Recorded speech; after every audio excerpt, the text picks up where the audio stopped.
41వ అధ్యాయము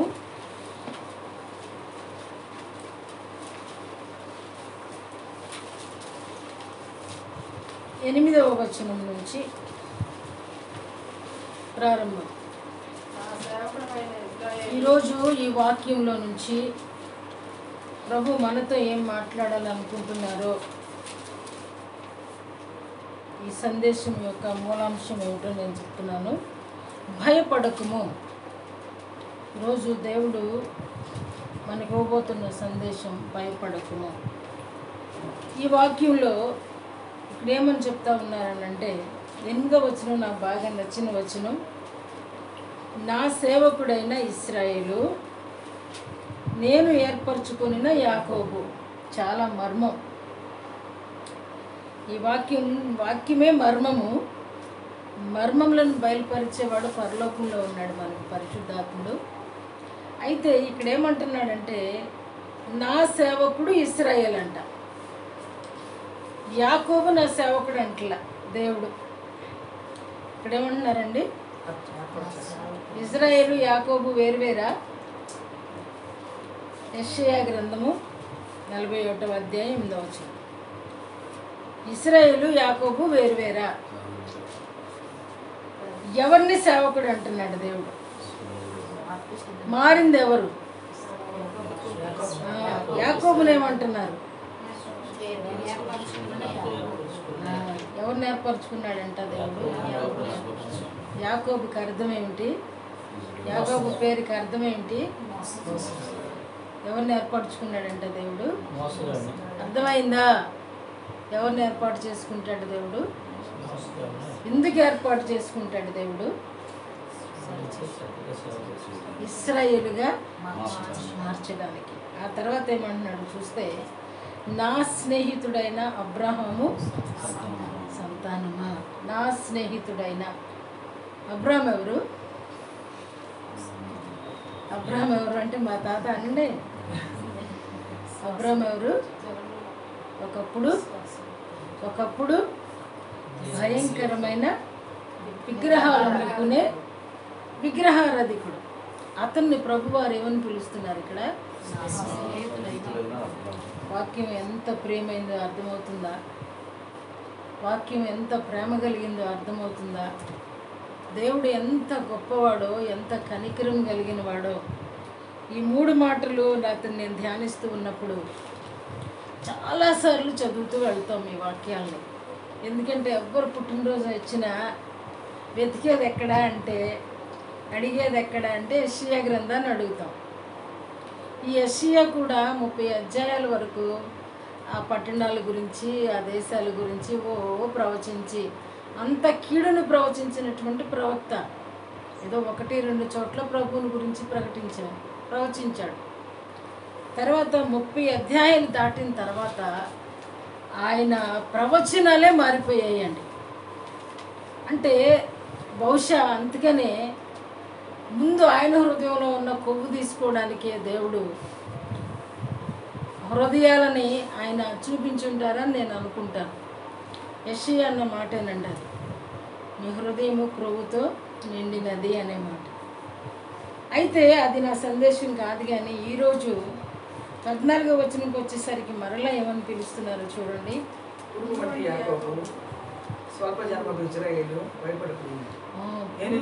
చాలండి. పురుగు వంటి పురుగు లక్షణం ఏమిటండి? ఎవరిని తెలుసుద్ది? యాకోబుని తెలుసుద్దా? నేలలో ఒకటేనా? చెద పురుగు ఏం చేస్తుందండి?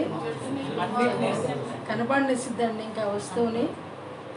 అంటే మానవుని లక్షణం ఏమిటండి? యాకోబు మారని మనిషిలో ఉన్న లక్షణం ఏమిటండి? మారని మనిషి లక్షణం ఏంటి? యాకోబు లక్షణం ఏంటి? పురుగు లాంటి యాకోబు అని అంటున్నాడు అని అంటే, మారనంత వరకు మానవుడు ఎట్టివాడు అని అంటే కీడుని ఆలోచన చేసేవాడుగాను, నాశనాన్ని చేసేవాడుగాను ఉన్నాడు. అదే కదా మీరు చెప్పింది పురుగు లక్షణం. పురుగు, గొంగళి పురుగు ఉందండి. ఆకుని పడితే ఆకు కనబడుతుందండి. పువ్వును పడితే పువ్వు కనపడుతుందండి. వాత సీతాకోక చిలుక గురించి తర్వాత చెదపురుగు పట్టిందంటే చెక్క అయినా ఆగదు, ఇల్లైనా ఆగదు, పుస్తకమైనా ఆగదు, బట్టలైనా ఆగో, షెల్ఫ్లైనా ఆగో, ఏదైనా ఆగో. అంటే ఒక మానవుని, ఒక పురుగు వంటి యాకోబుని దేవుడు ఏర్పాటు చేసుకోవడం అంటే ఆయన ప్రేమలో ఉన్న రహస్యం గ్రహించగలిగే సామర్థ్యం ఉందా? మనకుందా? నేను పురుగులు అనేది ఒప్పుకోగలమా? పురుగు లాంటిది సోని అన్నాను అనుకోండి, మీ కళ్ళు కనబడట్లేదా అంటే నేను మనిషిని అంటాను. అంటే వాక్యం చదువుతున్నప్పుడు అండి అది మనల్ని అందుకనే రెండంచుల వాడిగల ఖడ్గం అంట. వాక్యాన్ని వాక్యంగా అర్థం చేసుకున్నంత వరకు దైవత్వాన్ని, దేవుని ప్రేమను కూడా గుర్తించలేం. ఈ వాక్యం మనం చదువుకుంటూ వెళ్ళిపోతాం అంతే. ఏమని చదువుకుంటూ వెళ్ళిపోతాం? నా సేవకుడైన ఇజ్రాయేలు, నేను ఏర్పరచుకునే యాకోబు, నా స్నేహితుడైన అబ్రాహ్మ, బూదిగంతాల నుంచి నన్ను కాబట్టి పిలిచేవయ్యా అంటే వెళ్ళిపోతాం. కానీ వాక్యాన్ని అక్కడ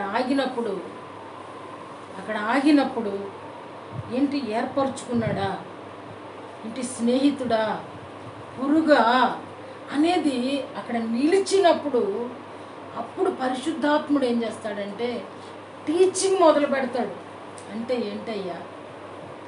ఏంటయ్యా అన్నాం అనుకోండి, ఓహో అంటే అసలు పరిశుద్ధాత్ముడు ఎంత సమీపంగా ఉంటాడో అనేది ముందు మనకు అర్థం కావాలి. ప్రతి మనిషికి కూడా ఒక దూతను దేవుడు కావలి ఉంచుతాడంట. ప్రతి వ్యక్తికి యెహోవా యందు భయభక్తులు గలవారి చుట్టూరు ఆయన దూత చుట్టూరు కావలి ఉంటాడు. యాక్చువల్లీ శత్రువు రావడానికి అవకాశం లేదు. ఆయన గ్రిప్పు నుండి, ఆయన కంచె నుండి తొలగిపోయినప్పుడు మాత్రమే శత్రువు. అది ఎప్పుడు వస్తుంది అని అంటే చుట్టూరు కావలి ఉన్నప్పుడు ఆలోచనలు ప్రవహించే నీళ్ల కన్నా వేగంగా వెళ్ళిపోతాయంట మనిషిని ఆలోచనలు. ప్రసంగి అంటాడు, మానవుని ఆలోచనలు అంట శరవేగంగా వెళ్ళిపోతాయంట. అంటే అలాంటి ఆలోచనల్లో మనిషి తప్పిపోయినప్పుడు దేవుని కాపుదల మనకి దూరం అవుతుంది అన్నమాట. అంటే ఇక్కడ ఏమని చెప్తున్నాడనంటే యాకోబు సంతానానికి భయపడొద్దని చెప్తున్నాడండి దేవుడు. ఎవరికి చెప్తున్నాడంటే పురుగు వంటి యాకోబుకి భయపడొద్దు అని చెప్తున్నాడు. ఎందుకనంటే నేను పిలిచినప్పుడు యాకోబువే, నువ్వు పిలిచినప్పుడు పురుగువే, నువ్వు పిలిచినప్పుడు మోసగాడివే. అయినప్పటికీ నేనేమంటున్నాడంటే బూదిగంతముల నుండి నేను పట్టుకొని దాని కొనల నుండి పిలుచుకొనినవాడా, నీవు నా దాసుడవనియు నేను నిన్ను ఉపేక్షింపక ఏర్పరచుకుంటుననియు నేను నీతో చెప్పి ఉన్నాను. నీకు తోడై ఉన్నాను. భయపడకుము, నేను నీ దేవుడనై ఉన్నాను. దిగులు పడకుము, నేను నిన్ను బలపరుతును. అంటే ఇక్కడ యాకోబు కూడా భయం ఆవరించినట్టుగా మనకి ఇక్కడ కనపడుతుంది. అబ్రహాముకు కూడా, అంటే ఎవరికి భయపడొద్దని చెప్తామండి? ధైర్యంగా ఖడ్గం పట్టుకుని యుద్ధం చేసేవాడి దగ్గరికి వెళ్ళి భయపడబాక అంట. ఎవరికి చెప్తాము? ఏడ్చే వాళ్ళ దగ్గరికి వెళ్ళి ఓదారుస్తాం. భయపడే వాళ్ళ దగ్గరికి వెళ్ళి భయపడబాకు అని చెప్తాం. అంటే ఇక్కడ వీళ్ళకు కూడా ఒక భయం కలిగింది. ఒకానొక సమయంలో అబ్రహాముకు కూడా భయం కలిగింది. ఎందుకనంటే 15వ అధ్యాయాన్ని చూస్తే ఆదికాండం చూడండి, అక్కడ ఏమంటాడంటే భయపడకుము అని అంటాడు దేవుడు. అప్పుడు ఫస్ట్ భయపడకుము అన్న మాట అది బైబిల్లో స్టార్ట్ అయిన తర్వాత ఇంతకు ముందు జరిగింది ఏంటంటే, అంతకు ముందు జరిగిన సంగతి ఏమిటంటే లోతుని తన ఆస్తిని కూడా శత్రువులు తీసుకొని పోయినప్పుడు అబ్రహాము తన పనివారముతో వెళ్ళి యుద్ధం చేసి వాళ్ళ మీద తన యావదాస్తిని తెచ్చి అప్పగించాడు. అంటే ఒంటరిగా ఉన్న అబ్రహాములో ఏం కలిగిందండి? ఇప్పుడు ఒంటరిగా ఉన్న లోతుది తీసుకొని పోయారు. ఆ తర్వాత అబ్రహాముకు కూడా ఏం కలిగిందంటే భయం కలిగింది. అందుకనే మొదటి మాట దేవుడు ఏమని బలపరుస్తున్నాడు అంటే ఇక్కడ అబ్రామా అబ్రామా అబ్రామా భయపడకము. అప్పటికి అబ్రహాము కాదు, అబ్రహాము కాదు, అబ్రామా భయపడకము, యాకోబు భయపడకము. అంటే ఒక భయం ఆవరించినప్పుడు తను ఎవరికి భయపడొద్దని చెప్తున్నాడు అంటే ఇక్కడ చెప్తున్నాడు కదా, నేను ఏర్పరచుకొనిన యాకోబుతో చెప్తున్నాడు. దేవుడు ఏర్పరచుకొనిన అబ్రాముతో చెప్తున్నాడు. నేను అబ్రహాము అంటలేదండి, అబ్రాముతో చెప్తున్నాడు, నువ్వు భయపడొద్దు. అబ్రహాముకి తేడా ఏంటండి? అబ్రాహాముకి తేడా. అబ్రాము ఒక విగ్రహారాధికుడిగా ఉన్నాడు. అబ్రహాము అనేకులకు అంటే అర్థమైందా? అంటే ఎప్పుడు దేవుడు భయపడొద్దు అంటున్నాడండి, ఎప్పుడు ప్రేమిస్తున్నాడండి దేవుడు? అబ్రాముగా ఉన్నప్పుడు జాగ్రత్త సుమ. అంటే ఆయన ప్రేమ ఎక్కడ నుంచి వస్తుందో చూడండి. అన్నీ కలిగినప్పుడు మనుషులు ప్రేమిస్తారు. అంత వర్ధులతో ఉన్నప్పుడు వాళ్ళ దగ్గరికి బంధువులు వస్తారు. ఎక్కడ లీస్ట్లో ఉంటామో అప్పుడు ఎవరు పట్టించుకోరు.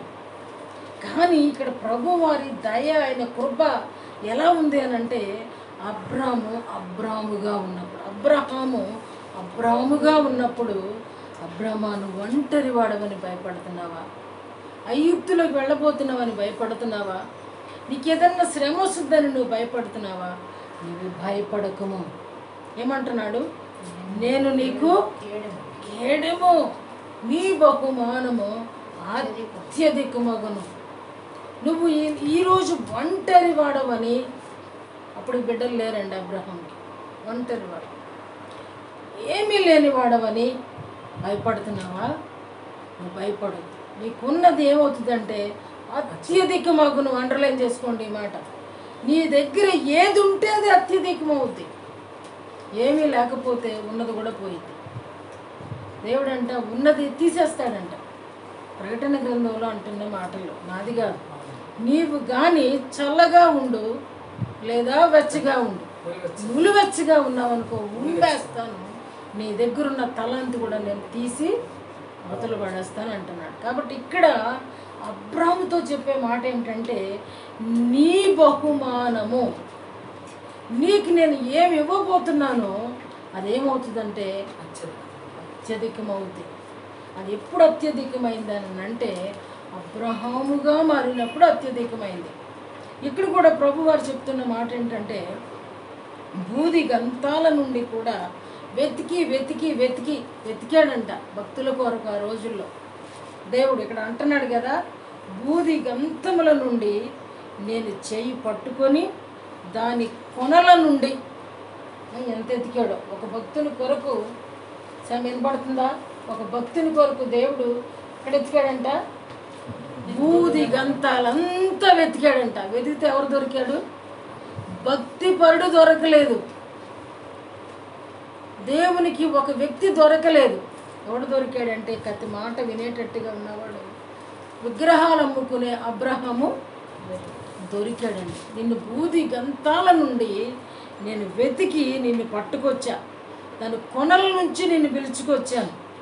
ఎందుకనంటే నీవు నా దాసుడవనియు, నేను నిన్ను విసర్జించక ఏర్పరుచుకుంటున్నానియు అని చెప్తా ఉన్నాడు. అంటే ఒక వ్యక్తి కొరకు, ఒక భక్తుని కొరకు, ఒక మాట వినేవాని కొరకు దేవుడు మొత్తం యావత్తంతా వెతుకుతున్నాడంట. ఆలోచన చేసావా ఎప్పుడన్నా? దేవునికి దొరకాలి అనే ఆలోచన ఎప్పుడన్నా ఉందా? ఇంకా ఏం చెప్తున్నాడని అంటే, నేను నీతో చెప్పి ఉన్నాను, నీకు తోడై ఉన్నాను, భయపడకుము, నేను నీ దేవుడనై ఉన్నాను, దిగులు పడకుము, నేను నిన్ను. ఏమొచ్చిందంటే అప్పుడు అబ్రహాంకి ఏమొచ్చింది? భయం వచ్చింది, దిగులు వచ్చింది. కానీ దేవుడు హృదయాన్ని చూసే దేవుడు అండి. చక్కగా మాట్లాడుతున్నాడంటే ఆ దిగులే కాదయ్యా, నీకు నేను సహాయం కూడా చేస్తాను. నీతియను నా దక్షిణ హస్తముతో నిన్ను నేను అంత చక్కని మాట్లాడి, నీతి అనే నా కుడి చెయ్యి నీతి గలది, నీతి అనే నా దక్షిణ హస్తముతో నిన్ను నేను ఆదుకుంటాను.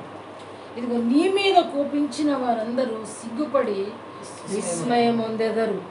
నీతో వాదించువారు మాయమై నశించిపోవుదురు.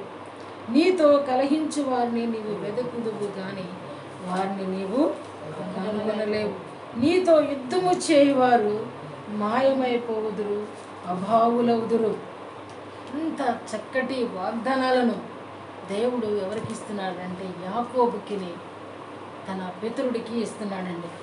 ఆ పైన కూడా ఒక చక్కటి మాట చెప్పాడు. ఏమని చెప్పాడంటే, యాకోబు అబ్రహాము సంతానానికి కూడా చెప్తున్నాడండి వాగ్దానాలు. ఎవరికి? యాకోబుకే కాదు, యోసేపుకే కాదు, యోధాకే కాదు, ఈరోజు అబ్రహాము యొక్క సంతానానికి ఇస్తున్నాడు. అబ్రహాం యొక్క సంతానం ఎవరంటే మనమే. మనతో సెలవిస్తున్న మాట ఏంటంటే, ప్రభువారు రిసీవ్ చేసుకుంటే ధన్యులు. ఇది నా కొరకు ప్రభు చెప్తున్న మాట అనుకుని ఆ వాక్యాన్ని రిసీవ్ అయితే స్వతంత్రించుకుంటాం. ఆ వాక్యం చెప్పుకుంటూ పోతారనుకుంటే అట్టకపోతావు నువ్వు కూడా. కాబట్టి ఆలోచించు. నీతి అనే నా దక్షిణ హస్తముతో ఆదుకుంటాను. నిన్ను మీద కోపడిన వాళ్ళు విస్మయం పొందుతారు, సిగ్గుపడిపోతారు. నీతో వాదించేవారు అసలు లేకుండా పోతారు. నీతో కలహించి యుద్ధం చేసేవారిని వెతుకుతావు, కనుగొనలేవు. కాబట్టి ఎటువంటి వాగ్దానాల చేత దేవుడు బలపరుస్తూ ఇంకా ఏమంటున్నాడంటే, నీ కుడి చేతిని పట్టుకొని ఉన్నాను. ఎవరిని పట్టుకున్నాడు అని అంటే, దేవుడు యాకోబు యొక్క కుడి చేయి, యాకోబు యొక్క కుడి చేతిని పట్టుకున్నాడు. పురుగు వంటి యాకోబు, స్వల్ప జనముగు ఇశ్రాయేలు, భయపడకుడి, నేను నీకు సహాయం చేయుచున్నాను. ఇక్కడ దేవుడు మనకు వచ్చేటువంటి డైరెక్ట్ శత్రువులను గురించి దేవుడు మాట్లాడుతూ ఉన్నాడు. ఇదే మాటలు 43వ అధ్యాయానికి వస్తే ఇక్కడ కూడా చక్కగా మాట్లాడుతున్నారు. చూడండి, ఇశ్రాయేలు, యాకోబు, నిన్ను సృజించిన వాడగు యెహోవా, ఇశ్రాయేలు నిన్ను నిర్మించిన వాడు నాకు సెలవిచ్చుచున్నాడు. నేను నిన్ను విమోచించి ఉన్నాను, భయపడకుము, పేరు పెట్టి నిన్ను పిలిచి ఉన్నాను. నీవు నాకు సొత్తు, నా సొంతం. ఎవరండి దేవుని సొంతం? ఇక్కడ కూడా ఎవరంట దేవుని సొంతం? యాకోబు దేవుని సొంతం అంట. యాకోబు దేవుని సొంతం, నా సొత్తు అని దేవుడు చెప్తున్నాడు. ఎందుకనంటే, నేను పేరు పెట్టి పిలిచాను అంటే నీ కుడి చేతిని నేను పట్టుకుంటాను. నీ కుడి చేయి నా చేతిలో ఉన్నప్పుడు శత్రు అనేవాడు ఎక్కడికి సమీపానికి రాడు. ఇంకా ఏం చెప్తున్నాడంటే, నీవు జలములలో బడి దాటునప్పుడు నేను నీకు తోడైందను, నదులలో బడి వెళ్ళినప్పుడు అవి నీ మీద పొర్లి పారవు, నీవు అగ్ని మధ్యన నడిచినప్పుడు కాలిపోవు, జ్వాలలు నిన్ను కాల్చవు. ఎంత చక్కటి వాగ్దానాలండి. నిజంగా ఈ వాగ్దానం దేవుడు నాకు ఇచ్చాడండి. నిజంగా ఈ వాగ్దానం నాకు నెరవేరింది, చుక్కు కూడా నెరవేరిందండి. అటు బాల్యంలో దేవుడు నాకు ఇచ్చిన వాగ్దానం ఇది. నీవు జలములలో బడి దాటునప్పుడు నేను నీకు తోడై ఉందను. ఆడి చిన్న పిల్లోడుగా ఉన్నప్పుడు, మేము నది దాటుతూ ఉన్నప్పుడు చాలా భయంకరమైన ప్రమాదం చోటు చేసుకున్నప్పుడు చాలామంది వాడిని ఏడుస్తూ ఉంటే నదిలో విసిరేయమన్నారండి చుక్కుని. వీడి వల్లే ఇట్లా స్టీమర్ విడిపోయింది, బల్లకట్టు విడిపోయింది, ఈయనే బలి కోరుతుంది, ఈ నది విసిరేయమన్నారండి. కానీ అద్భుతకరుడైన దేవుడు అప్పుడే ఆడి చేయి తీసి దేవుని చేతిలో పెట్టి వాళ్ళందరూ కూడా ఈ పిల్లోడి వల్లే అందుకే ఏడుస్తున్నాడు అంటుంటే ఆడు 4 నెలల పిల్లోడండి. అప్పుడు నేను అనుకున్నాను, యేసయ్య, ఈ నదిలో నేను ఎలా విసిరేయగలను? వీళ్ళందరూ లాగేసుకుని ఒకవేళ విసిరేస్తారేమో, ఇదిగో నీ చేతిలో పెట్టేసుకుంటున్నానయ్యా, వీడు నీ సొత్తు, నీ చేతిలో నుంచి వీళ్ళు లాక్కోలేరయ్యా అని దేవునితో చెప్పడం జరిగింది. అంతే, ఎప్పుడైతే నేను ఆ మాట అన్నానో వెంటనే తాడు విసిరాడు, బల్లకట్టుకి పడిందండి. ఇది సత్యం, వాక్యం నా చేతిలో ఉంది. రెండోసారి మీరు అందరికీ తెలుసు, ఫస్ట్ టైం లాక్డౌన్ అప్పుడు రాత్రి 1 గంటప్పుడు కృష్ణానదిలో పడి నడిచి వచ్చేసాడన్నాడు. ఆడు తనతో పాటు పనిచేసే వ్యక్తి. చెప్పులు లేవు, చెప్పులు లేకుండా తెలియని రాత్రిపూట 12 గంటలు సెల్ ఫోన్ ఆన్ చేసుకుని, ఎక్కడ ఏదుందో తెలీదు, ఎక్కడ లోతుందో తెలీదు, ఎక్కడ మెరకుందో తెలీదు, ఎక్కడ రాయిందో తెలీదు, ఎక్కడ పావుందో తెలీదు. అలాంటి పరిస్థితి. నిజంగానండి, ఆయన మాట ఇస్తే అనిలు ఆ రోజు లైవ్ ఉన్నాడు నాతో. నిజంగా దేవుడు మనకు ఒకసారి వాగ్దానం ఇచ్చాడంటే ఆ వాగ్దానాన్ని నెరవేర్చే దేవుడు, స్థిరపరిచే దేవుడు. కాబట్టి ఇక్కడ కూడా ఏమంటున్నాడంటే, యాకోబు నిన్ను సృజించినవాడు, ఇశ్రాయేలు నిన్ను నిర్మించినవాడు. సృజించడం ఏంటి, నిర్మించడం ఏంటండి? సృష్టిలో అన్నీ ఉన్నాయి, కానీ మానవుని నిర్మించాడు ఆయన. ఆయన అంతటా ఆయన పట్టుకుని ఆ మనిషిని ఒక్కొక్క అవయవాన్ని నిర్మించాడంట.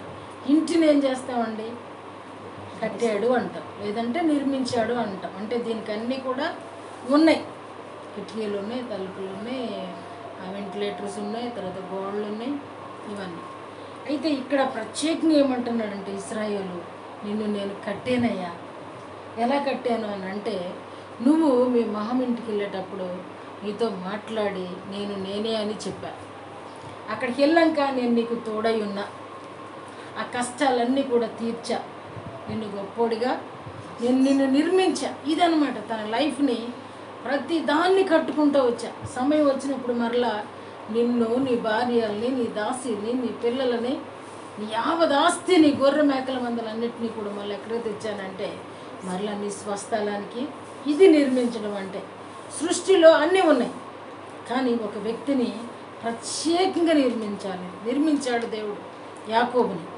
అలాగే అబ్రహాముని పిలిచినప్పుడు ఆయన్ని కూడా చక్కగా ఒక ఊరు తీసుకెళ్ళిన ప్రతి చోటు కూడా చూపించడం, ఇది నీకు ఇచ్చేస్తా అంటాం. ఈ గుడారంది ఇంకొక చోట వేయండో, ఇది నీకే ఇచ్చేస్తానంటాం. నీ సంతానానికి ఇచ్చేస్తానంటాం. చాలా గొప్ప సంగతులు. అంటే దేవుడు ఒక వ్యక్తిని పిలిచాడు అని అంటే, ఇందాకేమో నీ శత్రువుతో కూడా నేను యుద్ధం చేస్తాను, నీ మీదకి వచ్చే వాళ్ళందరినీ కూడా కనబడకుండా చేస్తాను, నిన్ను సమూలంగా నిన్ను పాడు చేయాలనుకున్న వాళ్ళందరినీ నేను పాడు చేస్తాను అంటున్నాడు. ఇక్కడేమో ఒకవేళ నీకు కనబడని శ్రమ ఏమన్నా వస్తే, ఒకవేళ జలాలు ఎగసి పడేటువంటి శ్రమ వస్తే దానిలో కూడా నేను నీకు తోడై ఉంటా. ఒకవేళ నదులు దాటాల్సి వచ్చినప్పుడు, సమస్యలు దాటాల్సి వచ్చినప్పుడు నేను అక్కడ కూడా నీకు ఆ వాటర్ని నీ మీద పొర్లి రానేను. ఎందుకు యోర్దాను గురించి మనం చాలాసార్లు చెప్పుకుంటూ వాళ్ళు అలా కీర్తనలు పాడుతూ వెళ్ళారంటే, యోర్దాను నది యొక్క లక్షణం ఏమిటి అని అంటే, అటు పోటు మనందరికీ తెలుసు. యోర్దాను నది అంట ఎప్పుడు తక్కువ వాటర్ అయిపోద్దో, ఎప్పుడు సడన్గా గట్లు నిండి పొర్లిపోతాయో ఎవరికీ తెలియదంట. ఆ నది యొక్క ప్రాధాన్యత అది. ఎప్పుడు కూడా గట్లు పొర్లిపోయి ప్రవహిస్తుందంట. సడన్గా ఒకనొక టైంలో ఏం చేస్తుందంట, పూర్తిగా అడుగు మట్టానికంటే మనుషులు నడిచి వెళ్ళగలిగే స్థాయి వస్తుందంట. అలాంటి నదిలో గుండా ప్రజలు నడిచి వెళ్ళారంట. దాన్ని ఆరిన నేలగా ప్రభువారు చేయడాన్ని మనం చూస్తూ ఉన్నాం. ఇక్కడ కూడా అదే చెప్తున్నాడు, నీవు అగ్ని మధ్యన నడిచినప్పుడు కాలిపోవు, జ్వాలలు నిన్ను కాల్చవు. అంటే దేవుడు ఒక పిలుపు ఉంటే, దేవుని కను సైగలలో మనం ఉంటే, దేవుని కను దృష్టిలో మనం ఉంటే ఏది కూడా మనల్ని ఏమీ చేయదు అని దేవుని వాక్యం సెలవిస్తుంది. పోనీ ఆయన ఏదన్నా మంచోళ్ళని పిలుచుకుంటాడా అంటే కానే కాదు. వాళ్ళు యోగ్యులనే వాళ్ళని పిలుచుకుంటాడా అంటే కానే కాదు. మంచి సౌందర్యం కలిగిన వాళ్ళని పిలుచుకుంటాడా అంటే కానే కాదు. బాగా సంస్కారం చదువున్న వాళ్ళని పిలుచుకుంటాడంటే కానే కాదు. యాకోబుగా ఉన్నప్పుడు పిలిచాడు, అబ్రాముగా ఉన్నప్పుడు దేవుడు పిలిచినట్లుగా దేవుని వాక్యం ఇక్కడ మనకి సెలవిస్తూ ఉంది. ఇంకా ఏం చెప్తున్నాడో చూడండి. 4వ వచనానికి వచ్చేసరికి, అందరూ చదవండి, ఇది అందరితో దేవుడు చెప్పుచున్న మాట. నీవు నా దృష్టికి నేను నిన్ను ప్రేమించున్నాను కనుక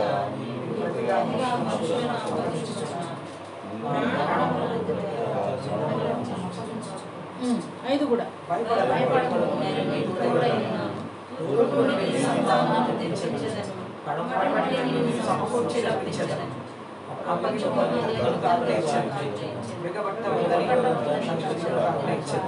చూసారా దేవుడు ఎంత చక్కగా చెప్తున్నాడనంటే, నేను దిక్కులకు కూడా ఆజ్ఞాపిస్తాను ఈ విషయంలో. నేను ఫరోకి కూడా ఆజ్ఞాపించాను, అబీమెలెకుకి ఆజ్ఞాపించాను. కాబట్టి నీకు కూడా, నీవు నిజంగా నా సొత్తు అయితే నీవు కూడా యాకోబుగా ఎలాగ వచ్చాడో, యాకోబుగానే వచ్చాడండి. ఇశ్రాయేల్గా వచ్చాడా దేవుని దగ్గరికి వచ్చినప్పుడు? యాకోబుగా వచ్చాడు కాబట్టి ఇశ్రాయేల్ అయ్యాడండి. యాకోబుగా వచ్చాడు అనడానికి ముఖ్య ఉద్దేశం, రుజువు కన్నీరు విడిచానని ఉంది. దేవుని పాదాలు పట్టేసుకున్నాడని ఉంది. ఎప్పుడు యాకోబుగా వచ్చాడు కాబట్టే ఇజ్రాయేల్ అయ్యాడు. నేను ఇజ్రాయేల్లోనే వచ్చాడు అనుకో మళ్ళీ యాకోబుగా వెళ్ళేవాడు. కాబట్టి ఆయన యాకోబుగానే వచ్చాడు కాబట్టే కన్నీరు విడిచాను అని దేవుని వాక్యం సెలవిస్తూ ఉంది. ఆయన కాళ్ళు పట్టుకునంట బతిమలాడుకున్నాడంట. రాత్రంతా కూడా బతిమలాడుకున్నాడంట. అంటే ఈరోజు ఆయన పిలుపులో ఉన్నటువంటి ప్రతి ఒక్కరు ఈజీ. ఆయన విడిపిస్తాడు, దిక్కులకు ఆజ్ఞాపిస్తాడు, మనుషులకు ఆజ్ఞాపిస్తాడు, శత్రువులకు ఆజ్ఞాపిస్తాడు, జలానికి ఆజ్ఞాపిస్తాడు, అగ్నికి కామన్న. ఇదంతా కూడా ఆయన అధికారం కలిగిన దేవుడు. సర్వాధికారము ఆయన చేతిలోనే ఉంది. సర్వ సృష్టికర్త ఆయనే. అయితే ఆయన పిలుపులో యాకోబుగా ఉన్నా పర్వాలేదు, అబ్రాముగా ఉన్నా పర్వాలేదు, కానీ యాకోబువే అనే సంగతి గ్రహించకపోతే, నేను అబ్రాముని అని నేను గ్రహించకపోతే నేను అబ్రహాముగా మారలేను, నేను ఇజ్రాయేలుగా మారలేను. అర్థమైందండి? తిరగేసి బోర్లే చెప్తున్నానా? నేను ఎలా రావాలంటే నా దేవుని దగ్గరికి నేను మోసకరమైన విమలాగానే రావాలి. మోసాలు చేసిన యాకోబుగానే నేను రావాలి. ఆయన దగ్గరకు వచ్చి ఆయన ప్రతిబింబాన్ని చూస్తూ కూడా ఈ మలినమైన ముఖానికి ఊరికి ముసుగేసుకుని నేను విమలానే అని అన్నంత మాత్రాన ఆయన నన్ను చూసి జాలిపడే దేవుడు కానే కాదు. యాకోబుగా వచ్చి కన్నీరు విడుస్తూ బతిమాలాడు కాబట్టే నీవు ఇజ్రాయేలువే అన్నాడు. ఈరోజు మనకు కూడా చెప్తున్న మాట ఏంటంటే, అబ్రహాము సంతానమా మీరు భయపడొద్దు. ఈ మాటలు ఎందుకు రాత్రి నాకు వచ్చాయంటే, థర్డ్ వేవ్ అని నిన్నంతా ప్రార్థన చేశాను. బహుశా నిజంగా అది వస్తుందా అని నేను కూడా 2 సార్లు వస్తుందా అనే క్వశ్చన్ నాకు పడినప్పుడు నేను అనుకున్నాను, ఒకవేళ దేవుడు అలో చేస్తే మొదటిసారి నా బలాన్ని బట్టి నేను తప్పించబడ్డానా, రెండోసారి నా భక్తిని బట్టి నేను తప్పించబడ్డానా, ఇంకా ఈసారి ఏం పెద్ద పోజు పడుతున్నావు ఎందుకు, నువ్వేదో పెద్ద ఫీల్ అయిపోతున్నావు ఎందుకు? మొదటిసారి తప్పించినవాడు ఆయన కదా, రెండోసారి తప్పించిన వాడు ఆయన కాదా, మూడవసారి తప్పించిన ఏమన్నా చెప్పాడా నీతో ఎప్పుడన్నా? 2 సార్లు సాయం చేశా, మూడోసారి అడిగితే బాగోదని చెప్పాడా? మనుషులు అంటాం, ఈసారికి మాత్రం ఇప్పిస్తున్నాం, ఇంకోసారి అడిగితే బాగోదంట, ఈసారికి మాత్రం ఒప్పుకుంటున్నాం, ఇంకోసారి మాత్రం వెళతానని అడగొద్దు అని చెప్తాం. కానీ మన దేవాతి దేవుడు అట్టి దేవుడు కాదు. కనుకనే ఈరోజు నాకు అప్పుడు అనిపించింది, ఏం వాక్యం చెప్పాలి ప్రభు అని. రాత్రి 10:30కి నేను బతులాడుకుంటూ ఉన్నప్పుడు ఫస్ట్ 7 గంటలప్పుడు వెళ్ళి కూర్చున్నా, నాకేం రివీల్ అవ్వరు. అప్పుడు భయపడొద్దు అన్న ఆ మాటలు నా లోపల నా ఎదలో మోగుతూ ఉన్నాయి అన్నమాట. ఓహో, అంటే దేవుడు నేను ఈరోజు కొంచెం భయం ఆవరించింది కదా, అంటే ఇప్పుడు భయపడొద్దు అంటున్నాడు. మొదటిసారి కాచినవాడు అబ్రహాముని అబీమెలెకు తీసుకెళ్ళిపోయినప్పుడు ఫోన్లే తీసుకెళ్ళాడులే వదిలేస్తాడు అన్నాడా? వాడితో మాట్లాడాడు. రెండోసారి ఫరో తన భార్యను తీసుకెళ్ళిపోయాడు. మౌనంగా ఉన్నాడా? పంపిస్తాడులే, ఆడు ఊరికి రాజు కదా పోనీ అని అన్నాడా? అన్ని గద్దించాడు. కాబట్టి ఈసారి కూడా భయపడవలసిన అవసరత లేదు. ఎందుకనంటే యాకోబుగా వచ్చినంత కాలం భయపడవలసింది లేదు. అబ్రాముగానే ఆయన సన్నిధిలోకి వచ్చి బతిమాలుకునే భాగ్యాన్ని పొందినప్పుడు 3 అయినా 4 అయినా 7 అయినా భయపడవలసిన అవసరం లేదు. మన దేవుడు ఇందా చెప్తా ఉన్నాడు, నీకు ఏమేమి కావాలో కూడా అడుగు. నీకు కూషు కావాలా, తూర్పు కావాలా, ఏం కావాలా, ఐగుప్తు కావాలా, నన్ను అడుగు. నీకు జనాలు కావాలా, మనుషులు కావాలా, నన్ను అడుగు. నేను నిన్ను ప్రేమిస్తున్నాను. ఈ బహుమానం అత్యధికం చేస్తాను. అయితే అడగటం చేతగానప్పుడు పొందుకోలేదు. అడగటం చేతగానప్పుడు పొందుకోలేదు. యాకోబు అంతటి వాడే, 2 జనానికి తండ్రి అయిన వాడే, 2 జనాంగాలకి 2-4 భార్యలు, విస్తారమైన ధనధాన్యాలు. ఏమైందంట? యాకోబుతో పోట్లాడలేడా? ఏశావుతో ఢీకొనలేడా? కానీ నిజంగా అలా ఢీకుని వెళ్ళుంటే ఈరోజు ఇజ్రాయేలు కాదు. యాకోబుని గురించి మాట్లాడుకోవలసిన సందేశం లేదు. దేవుడు అందుకొరకు యాకోబుని నిర్మించలేదు, అందుకొరకు అబ్రహాముని సృజించలేదు. కాబట్టి ఈరోజు దేవుడు మనకిస్తున్నటువంటి వాగ్దానం ఏంటంటే, అడగండి. కన్నులుండి 8వ వచనం చెప్తుంది, 43:8 యెషయా గ్రంథం. కన్నులుండి అంధులైన వారిని, చెవిలుండి బరిదులైన వారిని తీసుకొని రండి. ఒకవేళ నిజంగా వాక్యం తెలుసుండి గుడ్డోళ్ళ, వాక్యం తెలుసుండి కూడా చెవిటోళ్ళ రండి, వాళ్ళని పట్టురండి నా దగ్గరికి, నేనేం చేస్తాను అన్నాడండి? బాగు చేస్తాడండి. దేవుడు బాగు చేసే దేవుడు. కాబట్టి ఒకవేళ నీకు వాక్యం తెలుసు, నమ్మలేకపోతున్నావా? ఆ వాక్కు పంపి, వాళ్ళ కీర్తనలో నుంచి ప్రభు వారు మాట్లాడారు, ఆయన వాక్కును పంపి బాగు చేస్తాడు. నీ వాక్యం ఇలా ఉంది కదా, నేను నమ్మడానికి దమ్ము సరిపోవట్లేదని రా. దేవుడు ఏం చేస్తాడంటే నీ అవిశ్వాసాన్ని బాగు చేస్తాడు, నీ అపనమ్మకాన్ని బాగు చేస్తాడు. అంతేగాని వాక్యాన్ని నమ్మలేక విసుగు తెప్పించుకోకూడదు, అవిశ్వాసంలోకి దిగజారిపోకూడదు. ఒక అవిశ్వాసంలోకి వెళ్ళిపోయిన తర్వాత మరలా విశ్వాసం పొందుకోవడం చాలా కష్టమైపోద్ది. కాబట్టి యెహోషువ గ్రంథంలో కూడా 1వ అధ్యాయంలో ఆయనకు కూడా భయపడుతూ ఉన్నాడు. భక్తుడు, చాలా భక్తుడు, అంతకుముందు కూడా యుద్ధాలు చేసినటువంటి అనుభవం కలిగిన వ్యక్తి. ఆయనను 1వ అధ్యాయంలో ఏమంటాడంటే ప్రభువారు, అబ్బాయి యెహోషువ, దిగులు పడబాకు అబ్బాయి, దిగులు పడబాకు, నిన్ను విడువను ఎడబాయను. నిన్ను దిగులు పడొద్దు, నువ్వు దిగులు పడాల్సిన అవసరం లేదు. నీకు లీడర్ లేకపోతే ఏమి, అహరోను లేకపోతే ఏమి, నేను లేనా? నేను సహాయం చేసేవాడిని నేను ఉన్నాను కదా, నీకు తోడై ఉన్నవాడని నేనున్నాను కదా, ఎందుకు నువ్వు దిగులు పడుతున్నావు? ఇంత చక్కగా ధైర్యపరిచే దేవుడు అనండి. కాకపోతే ఆయన దగ్గరికి వచ్చినప్పుడు మాత్రమే ధైర్యం పొందుకోగలుగుతాం. అలాగే మేరీ దగ్గరికి వచ్చేసరికి, మరియమ్మ గారి దగ్గరికి వచ్చేసరికి అక్కడ ప్రార్థిస్తున్నటువంటి ఆ సన్నివేశాన్ని మనం చూస్తాం. అక్కడ కూడా దేవదూత ప్రత్యక్షం ఇచ్చి దేవదూత ఏమంటుందంటే ఆమెతో, భయపడకుము. జకరియా తన యొక్క అర్చన కార్యక్రమాన్ని క్రమం జరిగిస్తూ ఉన్నప్పుడు, ఆయన యాజక ధర్మాన్ని జరిగిస్తూ ఉన్నప్పుడు అక్కడ కూడా ఒక దూత ప్రత్యక్షతనిచ్చి, జకరియా భయపడకుము, ఈ ప్రార్థనలు వినబడ్డాయి. అంటే ఎక్కడ తన భక్తులు భయంతో ఉన్నారు, వృద్ధాప్యం అయిపోయింది, నిండు వృద్ధులం అయిపోయాం, తర్వాత యాజక ధర్మం జరిగించడానికి మాకు వెనక లేరు, యాజకుడు కొడుకే మరల యాజకుడు లేరు, ఎలా అనేటువంటి భయం జకర్యాని ఆవరించింది. దూతను చూచి భయపడుతున్నటువంటి మేరీతో కూడా నీవు భయపడద్దు. ఎన్నోసార్లు పౌలుతోనైతే చాలాసార్లు ఫేస్తును చూచి భయపడొద్దు, కైసరికి వెళ్ళి హెరోదుని చూసి నువ్వు భయపడొద్దు, నువ్వెవ్వరిని చూసినా భయపడొద్దు. కానీ ఉన్నది ఉన్నట్టుగా నీ ప్రత్యక్షత ఏమిటో వాళ్ళతో నువ్వు మాట్లాడు, నువ్వు భయపడవలసిన అవసరం లేదు అంటూ పౌలుని చాలాసార్లు ప్రభువారు బలపరచడం మనం చూస్తాం.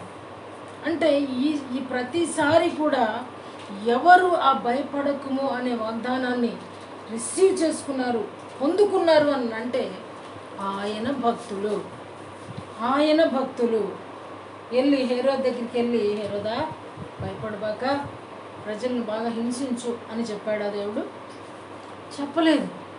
భయపడొద్దు అని ఎవరికి చెప్పాడనంటే తన బిడ్డలకి చెప్పాడండి, తనను అనుసరించే వాళ్ళకి చెప్పాడండి, తనను గుర్తించిన వాళ్ళకి చెప్పాడండి. ఇర్మియాతో కూడా అంటాడు 1వ అధ్యాయం 17వ వచనంలో, నువ్వు ఒకవేళ మనుషులను చూసి భయపడతావేమో, నువ్వు కానీ మనుషులకు భయపడ్డావనుకో నేనే నీకు భయం పుట్టిస్తాను అంటాడు. నేనే నీకు భయం పుట్టిస్తాను. కాబట్టి మనం భయపడవలసినది దేవునికి భయపడకుండా సహాయం చేసేవాడు దేవాతి దేవుడు. అంటే పరిస్థితులకు, మనుషులకు ఉన్నటువంటి చుట్టూరు వాతావరణానికి భయపడేవాడు మనిషి. కానీ ఆయన చెంతకు వచ్చినప్పుడు ఎలాంటి భయాన్నైనా తొలగించి ధైర్యాన్ని నింపేవాడు దేవాతి దేవుడు. కాబట్టి ఈరోజు పురుగు లాంటి యాకోబు అయినా స్వల్ప జనము, మాకెవ్వరు లేరు. చాలాసార్లు నేను కూడా అనుకుంటాను, ఒంటరిగా ఉన్నప్పుడు, ఒక్కరున్నప్పుడు ఆ ఫీలింగ్ నాకు రాదు. ఒంటరిగా ఉన్నప్పుడు తలుపులన్నీ వేసేసేటప్పుడు ఒక మాట అనుకుంటాను, ప్రభువా మరలా నేనే లేచి తలుపులు తీయాలయ్యా, తలుపులు బద్దలు కొట్టుకుని వచ్చే పరిస్థితి రానివ్వకయ్యా అని అనుకుంటా. ఆ గేట్ వేసేటప్పటికి వచ్చేస్తుంది ఆ ఆలోచన నాకు. ఎందుకంటే నా ప్రాణాన్ని నువ్వు భద్రపరచు అని ఇండైరెక్ట్గా చెప్తాను అనమాట దేవుడికి. నా తలుపులు ఎవరు కూడా పగలగొట్టి లోపలికి రాకూడదయ్యా, మళ్ళా నేను లేచి నా తలుపులు నేనే. భయం ఏంటంటే రేపటి దినాన్న ఉంటానా ఉండనా. అంటే ప్రతి వ్యక్తికి కూడా ఎంత భక్తులకైనా సరే భయము ఆవరించిందంట. అయితే ఏ వ్యక్తి అటువంటి భయాన్ని పొందుతాడు అని దేవుని వాక్యం చెప్తుందో చూస్తే 43వ అధ్యాయం యెషయా గ్రంథం 43వ అధ్యాయం 22వ వచనం చెప్తా ఉంది. చదవండి, ఇప్పుడు చదవండి, గట్టిగా చదవండి. చాలండి. ఎవరు మొర్ర పెట్టలేనోడు భయపడతాడండి. అర్థమైంది? ఇప్పుడు మొర్ర పెట్టడం రానోడు భయపడతాడండి. ఇజ్రాయేల్ అయ్యుండి కూడా నన్ను గూర్చి నువ్వు ఇజ్రాయేల్ వెసుకడం ఏమిటండి? అర్థమైందా? ఇజ్రాయేల్ వెసుకటం ఏంటి? ఇజ్రాయేల్ ఎవరు? మారిన మనిషి, మార్పు చెందిన మనిషి. మరి దేవుడు చేయడాన్ని విసుక్కోవడం ఏమిటి? నిజంగా ఇజ్రాయేల్ అయితే విసుక్కుంటాడా? యాకోబుగా ఉన్నప్పుడేమో మొర్ర పెట్టడం రాలేదంట, ఇజ్రాయేల్గా ఉన్నప్పుడేమో విసిగిపోతున్నాడంట. అంటే నిజంగా ఇజ్రాయేలేనా? అంటే ఇజ్రాయేలీలు కూడా రెండు ఉన్నారు అన్నమాట. అంతేనా? సంపూర్ణ ఇజ్రాయేలు, 50-50 ఇజ్రాయేల్. ఈ 50-50 ఇజ్రాయేల్ ఏం చేస్తాడంటే విసుక్కుంటాడంట. ఎవరి మీద విసుక్కుంటాడంటే దేవుడి మీద విసుక్కుంటాడంట. మనం మాత్రం ఇంట్లోనే కూర్చుంటాము, మనకు మాత్రం కొంచెం ఆరాధనలు కూడా చెమట పట్టకూడదు. కార్యాలు మాత్రం మన ముందుకు వచ్చే స్క్రీన్ మీద కనపడి దేవుడు చూపించేసి నీ ఇది చేసేస్తా అని టిక్కులు కొట్టుకుంటూ వెళ్ళిపోవాలన్నమాట. ఈ ఇజ్రాయేల్ పరిస్థితి ఏంటి అని అంటే కష్టపడ్డు, మొర్రపెట్టడు, కానీ తనకి మాత్రం అన్నీ. ఇంకా కిందకు వచ్చేసరికి చూడండి ఆ మాటలు అందరం కలిసి చదువుకుందాం. చదవండి. దహన బలులుగా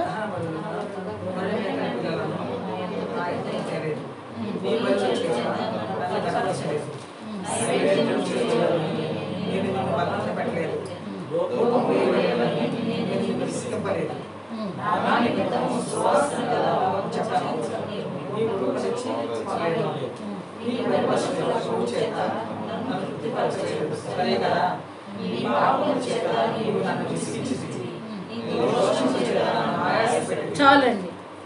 ఏమన్నా చేసుంటే, దేవుని నిమిత్తము ఏమన్నా చేసుంటే నిజంగా ఇజ్రాయేల్ అవుతాడు.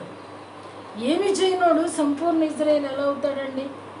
ప్రభు వారు అడుగుతున్నారండి, నువ్వేమన్నా దహన బలిగా గొర్రెపిల్లని తెచ్చావా? ఏమన్నా బలులు తెచ్చి నన్ను ఏమైనా గనపరిచావా? నైవేద్యాలు తెచ్చి నన్ను ఏమన్నా చేసావా? తర్వాత ధూపం వేసావా? ధూపం వేయమని నిన్ను ఏమన్నా విసిగిచ్చానా? బలులు దమ్మని నేను ఏమన్నా విసిగిచ్చానా? సువాసన గల లవంగపు చెక్కని రోకలిచ్చి కోని తెచ్చి నాకు అర్పించమని నేను నిన్నేమన్నా అడిగానా? నేనేమడిగాను? కొవ్వు చేత, నీ బలిపశు కొవ్వు చేత నన్ను తృప్తిపరచమని నేను నిన్నేమన్నా అడిగానా? నేనేం అడగలేదు. నీ పాపాన్ని బట్టి నువ్వు అనుభవిస్తూ శిక్ష, నీ పాపాన్ని బట్టి నువ్వు విసిగిపోతూ, నీ దోషాన్ని బట్టి నువ్వు ఆయాసం తెచ్చుకుంటూ నా మీద నన్ను నిర్లక్ష్యం చేయటం ఏంటి? నా మీద విసిగడం ఏంటి? ఈ వాక్యం నిజంగా అర్థమవుతుందండి. నువ్వు దేవుని కొరకు ఏమి చేసావని నా మీద విసుగుతున్నావు? దేవుని మీద విసుగొచ్చా? దేవుని మీద సనగొచ్చా? దేవుని మీద కొనగొచ్చా? నువ్వు ఏమి చేస్తే సనగొచ్చు? నిజంగా యాకోబు అయి ఉంటే, యాకోబుగా వచ్చి ఇజ్రాయేలుగా మారితే, అయ్యా నీ కొరకు నా సమస్తాన్ని ధారపోసాను కదయ్యా, ఎందుకయ్యా అప్పుడు నువ్వు కొనుగు. దేవుడు కూడా నిజమేనరా, నిన్నే నేను బాధ పెట్టానురా అని ఆయన కూడా జాలి పడతాడు. మనం చేస్తూనే ఉంటాం, మనకు మాత్రం ఏమి నొప్పి తగిలించుకోము, కానీ దేవుని మీద మాత్రం విసుగుతున్నావు. యాకోబుగా నువ్వు మొర్రపెట్టలేవు, కానీ ఇజ్రాయేల్ అనుకుని నువ్వు విసిగిపోయినంత మాత్రాన దేవుడు నిజంగా జన్మల్లో నుంచి దాటించే దేవుడు కానే కాదు. ఎప్పుడు అనంటే నువ్వు నిజంగా దేవుడు చేయనప్పటికీ కూడా మొండిగా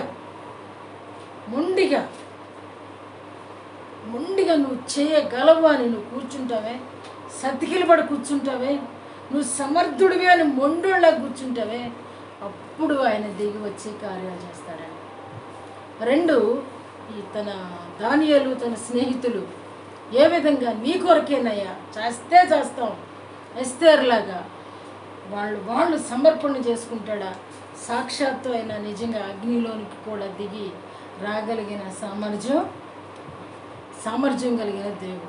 కానీ 50-50గా అనుభవిస్తూ ఆయన మీద ఆయాసపడినంత మాత్రాన కార్యం జరుగుద్దని మాత్రం ఎవరు కూడా ఊహించకూడదు. అందుకనే లెక్క చూసుకోమంటా. నేను ఎప్పుడు నా లెక్క ఎక్కడుందో నేను చూసుకోవాలి. ఇప్పటికప్పుడే నాకు ఇన్ని మార్కులు పడుతున్నాయో నేను గమనించుకోవాలి.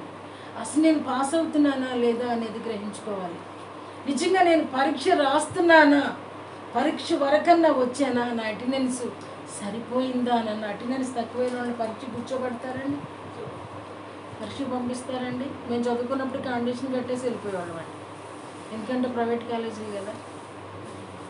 కానీ ఇప్పుడు గవర్నమెంట్ కాలేజీల్లో, గవర్నమెంట్ స్కూల్స్లో కండిషన్ కట్టి పంపించేస్తారండి.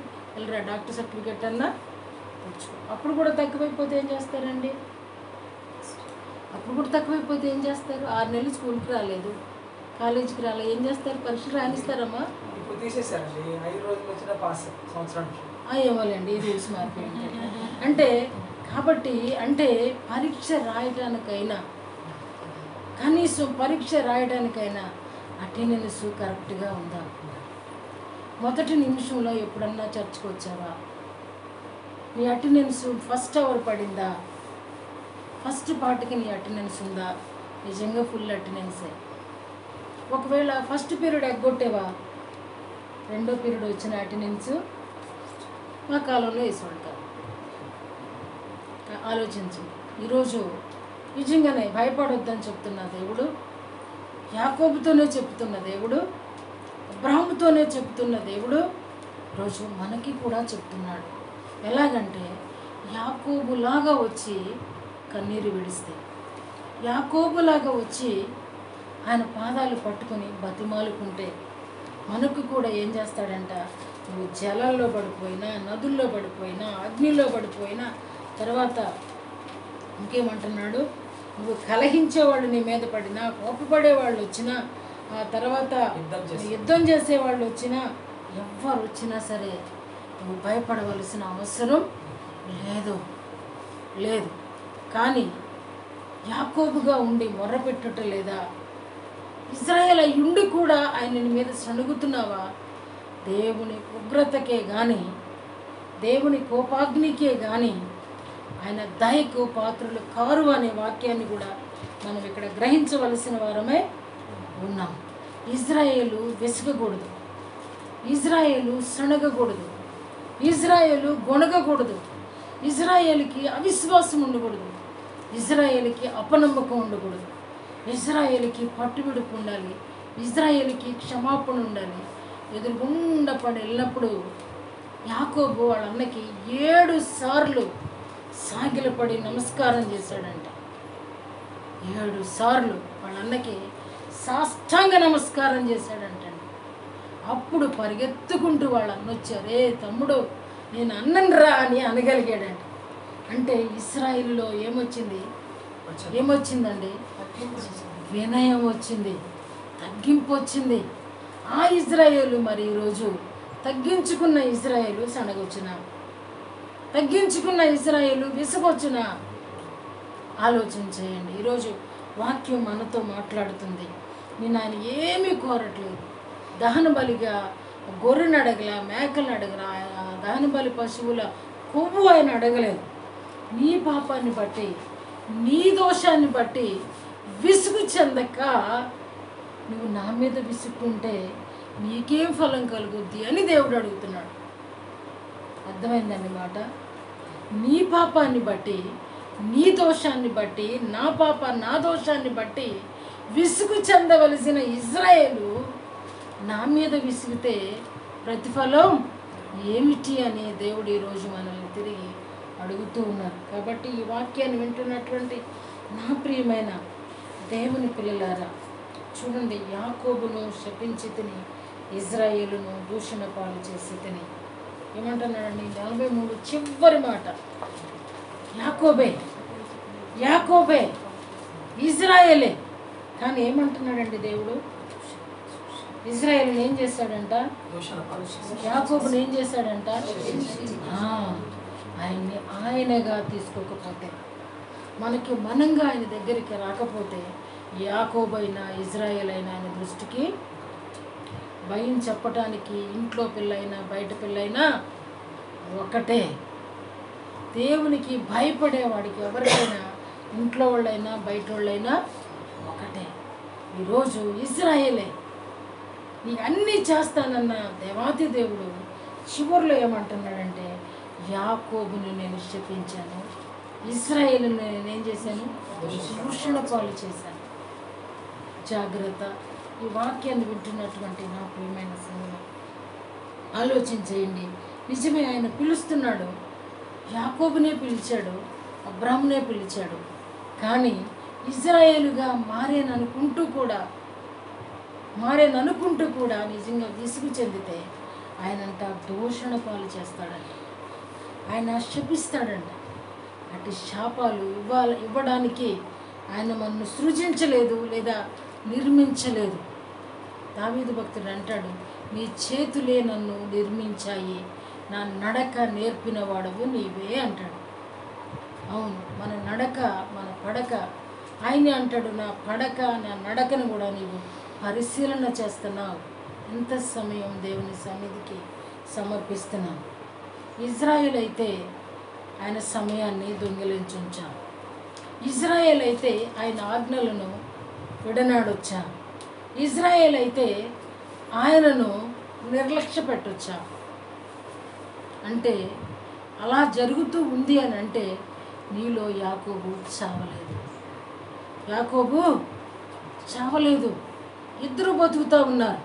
ఒక గుడి పక్కనేమో యాకోబు ఉన్నాడు, ఎడం పక్కేమో ఇజ్రాయేల్ ఉన్నాడు. కాబట్టి ఇజ్రాయేల్వి కాదు, యాకోబువి కూడా కాదు, శంకర జాతుడు. కాబట్టి ఇట్టట్లోని నువ్వు సాతాను బిడ్డని చెప్పుకోవడానికి లేదు, దేవుని బిడ్డని చెప్పుకోవడానికి అసలే లేదు. సాతాను బిడ్డ ఎందుకు కాదు? సాతాను బిడ్డ 50 కాబట్టి ఆలోచించి ఈరోజు వాక్యం దేవుణ్ణి విసిగించే వారముగా ఉన్నామా? నిజంగా మొర్రపెట్టుట రాని వారముగా ఉన్నామా? ఒకవేళ అలా రాకపోతే నాకు మొర్రపెట్టు, నేను నీకు ఉత్తరం ఇస్తానని ప్రభువారే మనతో చెప్తా ఉన్నారు. నువ్వు భయపడొద్దు ఇర్మియా, నువ్వు చిన్నోడువే, కానీ ప్రజలను చూసి నువ్వు భయపడితే నేను వాళ్ళ నుండి భయం నీకు పుట్టిస్తాను. కాబట్టి నువ్వు ధైర్యంగా ఉండవు. యెహోషువ, నువ్వు యవనస్తుడివే, ఒకవేళ నాకు అనుభవం లేదని బాధపడుతున్నావా, దిగులు పడద్దు, నేను నీకు తోడై ఉన్నాను. ఋతుతో ప్రభువారాను బోయజ్ అంటున్నాడు, భయపడకము నా కుమారి, నేను విడిపిస్తాను. అంటే ఎవ్వరు ఆయన దగ్గరికి వాళ్ళుగా వస్తే దేవుడు విడిపించడానికి సమర్థుడు, శక్తివంతుడు. కాబట్టి ఆయన పాదాల దగ్గరికి ఎలా రావాలి అని అంటే, పురుగు వంటి యాకోబుగా, అయ్యా నేను ఎవ్వరికి పనికిరాని దాన్ని అయ్యా, నా వల్ల ఎవ్వరికి ప్రయోజనం లేదయ్యా, నా ఆలోచనలు ఎవరికి పనికిరావయ్యా, నా బ్రతుకు సరైంది కాదయ్యా, నా వేరు కూడా సరైంది కాదయ్యా, నా తండ్రి ఇదయ్యా, నా తల్లి ఇదయ్యా, నా తాతిదయ్యా, ఆ వేరులోనే చేదైనప్పుడు నేను కూడా చేదునే ప్రభువా అంటూ ఆయన దగ్గరికి వస్తే చేదును తీసి మారాని మధురంగా మార్చే గొప్ప సర్వశక్తి గల దేవుడు, మనం పూజించే దేవుడు, మనం ఆరాధించే దేవుడు. లేచి నిలబడండి, ప్రార్థన చేసుకుందాం. నిజంగా స్వల్ప జనమే, నిజమే, పురుగు వంటి వారమే. ఆయనను ఆయన కనికరము మన మీదకి ఇచ్చి వాళ్ళని పిలిచి దేవుడు వాళ్ళని ఈరోజు అబ్రహాము దేవుడిగా, ఇస్సాకు దేవుడిగా, యాకోబు దేవుడిగా ఆయన ప్రత్యక్షపరుచుకుంటూ ఈరోజు భక్తులకు కూడా అటు దర్శనాన్ని ఇస్తున్నాడు. నేను అబ్రహాము దేవుడను, ఇస్సాకు దేవుడను, యాకోబు దేవుడను, మీ దేవుడనని సెలవిస్తూ ఉన్నాడు. అబ్రహాము సంతానమై ఉన్న వారికి కూడా దేవుడు సెలవిచ్చేది ఏమిటంటే, నీవు భయపడకుము. నువ్వు జలములలో పడి వెళ్ళినప్పుడు, నదులలో పడి వెళ్ళినప్పుడు, అగ్నిలో పడి వెళుతున్నప్పుడు, మహాశ్రమలు నిన్ను ఆవరించినప్పుడు నువ్వు భయపడకు, అవి నిన్నేమీ చేయవు. అలాగనే నీ చుట్టూరు శత్రువు కబళించి ఆశీర్వాదానికి వెదగనీయకుండా, ఎదుగు బొదుగు లేకుండా నీ చుట్టూరు ఆవరించిందా, భయపడకుము, నేను నీకు తోడై ఉన్నాను, నీ కుడి చేతిని పట్టుకొనుచున్నాను అని అబ్రహాము సంతానానికి దేవుడిస్తున్న వాగ్దానాన్ని స్వతంత్రించుకుంటూ ఆయన సన్నిధానంలో 2 నిమిషాలు మౌనముగా ప్రార్థన చేద్దాం. ఎవరికి వాళ్ళు ఈ వాక్యాన్ని బట్టి ప్రార్థన చేసుకోవాల్సినదిగా మనవి చేస్తున్నాను. 2 నిమిషాలు సమయం ఇస్తున్నాను. సబ్మిట్ అవ్వండి. ప్రభువా, నిజమే, నేను స్వల్ప జనమే, నేను పురుగు వంటి యాకోబునే. అవునయ్యా, ఈ పురుగు వంటి యాకోబుని ఇశ్రాయేలు దేవుడనని చెప్పక యాకోబు దేవుడనని చెప్పుకోవడానికి నువ్వు ఇష్టపడ్డావయ్యా. అయ్యా, యాకోబులో ఉన్నటువంటి ఆ మోసకరమైనదంతా నేను కలిగే ఉన్నానయ్యా. నిజంగా పురుగునేనయ్యా, నేను చెద పురుగునే, నేను గొంగళ పురుగు వంటి దాన్నే, నేను మిడత వంటి దాన్నేనయ్యా, పనికిరాని దానినే, ఏ పాటి వారు నాయన అని ఆయన సన్నిధానంలో ప్రార్థన చేద్దాం.